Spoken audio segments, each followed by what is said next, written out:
Hi guys! How are you today? Welcome back to my channel, Adventures in America. If you are new to my channel, my name is Jocelyn and I'm a dual citizen of the United States and the Philippines. Before we get started, please like this video, and if you haven't subscribed to my channel, please subscribe and hit that notification bell. I always welcome new subscribers. If you recently traveled in the Philippines, please share your travel experience and tell us what you think of the travel restrictions. Let's get started. Filipinos have the right to travel. It doesn't matter where you are in the world. If you are a Filipino and you have a valid Philippine passport that is valid for at least 6 months or beyond, you can travel in the Philippines. You have the unrestricted right to stay indefinitely as well. If you are a Filipino citizen and also a dual citizen as well, you can travel in the Philippines even without a Philippine passport. You can travel based on your foreign passport plus your dual citizenship documents. Based on the latest press release of the Bureau of Immigration issued on the 29th of March, alien parents of Pinoys with valid visas can now enter the Philippines. Foreign parents of Filipino citizens who have valid visas and are traveling with them may now enter the Philippines based on the latest resolution by the Interagency Task Force. Earlier, only foreign spouses and children of Filipinos who are traveling with them and who hold valid visas are exempted from the travel ban, which the government had imposed on all foreign nationals from March 22nd to April 20th.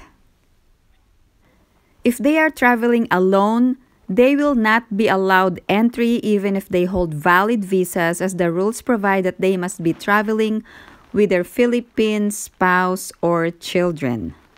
Bureau of Immigration press release changed the entry requirements for those Filipinos that are traveling with their foreign spouse or children. So those foreign spouse or children are now required to get an entry visa. There was a press release issued by the Bureau of Immigration, and it was announced that they will be implementing a resolution from the IATF suspending the travel of foreign nationals into the Philippines. According to Morente, who is the Bureau of Immigration Commissioner, said travel suspension will take effect on Monday and will remain until April 21st. The reason is the surge of cases in the country.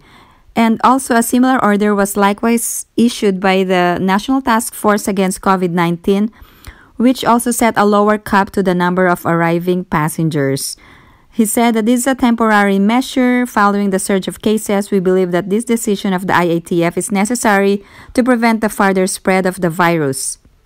Let's go over the new guidelines. Filipinos, as well as their spouse and children who are traveling with them, will be allowed to enter the country provided that said foreign nationals are able to present a valid and existing visa at the time of entry. So essentially, this suspends the Balikbayan visa program because the foreign spouse and the child must secure a visa abroad. Others allowed to enter are diplomats and members of international organizations and their dependents with a valid 9E visa or 47A2 visa, and foreign seafarers for crew change with valid 9C visas. Here are the list of exempted from the entry ban in the Philippines. Number 1, holders of 9C visas. Number 2, medical repatriation and their escorts duly endorsed by the DFA or OWA. Number 3, distressed returning overseas Filipinos duly endorsed by DFA. And number 4, emergency, humanitarian, and other analogous cases approved by the National Task Force on COVID-19. However, everything could change anytime due to the surge in cases. There are lockdowns and there are curfews in place right now. And if you could postpone your travel, and if it's really not essential, just delay your travel for this year. These eligible passengers must comply with the 4 conditions of the Interagency Task Force. I'm going to enumerate these 4 conditions. Must have a valid and existing visa at the time of entry unless otherwise stated, with pre-booked accredited quarantine facility hotel for at least 6 nights at the traveler's expense. must undergo PCR test on the 6th day of quarantine. Non-overseas Filipino workers and non-Filipinos on Philippine airline flights arriving in Manila will be swabbed by the Toxicare Molecular Diagnostics Laboratory. And also the last condition is subject to the maximum capacity of inbound passengers as set by the National Task Force for COVID-19. Also, please take note that there are 3 different ports of entry in the Philippines: Manila, Clark, and Cebu, and their requirements are different. Also, airlines may have additional requirements before traveling in the Philippines. For example, some airlines in the USA require a negative test before boarding. So that means you already have a negative test before even arriving in the Philippines. And once you arrive in the Philippines, you will still have to undergo the swab test and quarantine. For overseas Filipino workers, please register with the Oasis program of the OWA. You can avail of the free accommodation, free food, transportation, and also the free swab test as long as you register online to avail of these services for workers abroad. For all the other passengers, not overseas Filipino workers, then you must pay for your own hotel accommodation. It is required that you pre-book a hotel, and also there is a swab test on the 6th day. Post all the links and resources below in my description so you will have a good reference once you travel. Based on the press release from the Bureau of Immigration, if you are a balikbayan, you cannot travel because the balikbayan visa is now currently suspended based on the travel restrictions that are in place, and you are not considered a Filipino, so that means you are going to need an entry visa. If there is a further clarification from the press release of the Bureau of Immigration, then let's wait and see what's going to happen after the second half of April.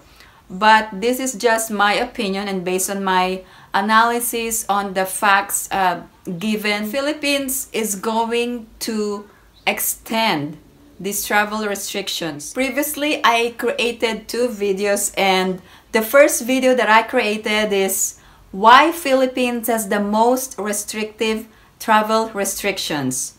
And also, there is another video that I made, 5 reasons not to travel in the Philippines. It's not because I hate the Philippines, it's because it is too much hassle to travel this year. And we are not sure how long the travel restrictions will be in place. It can be extended or it can totally be changed overnight.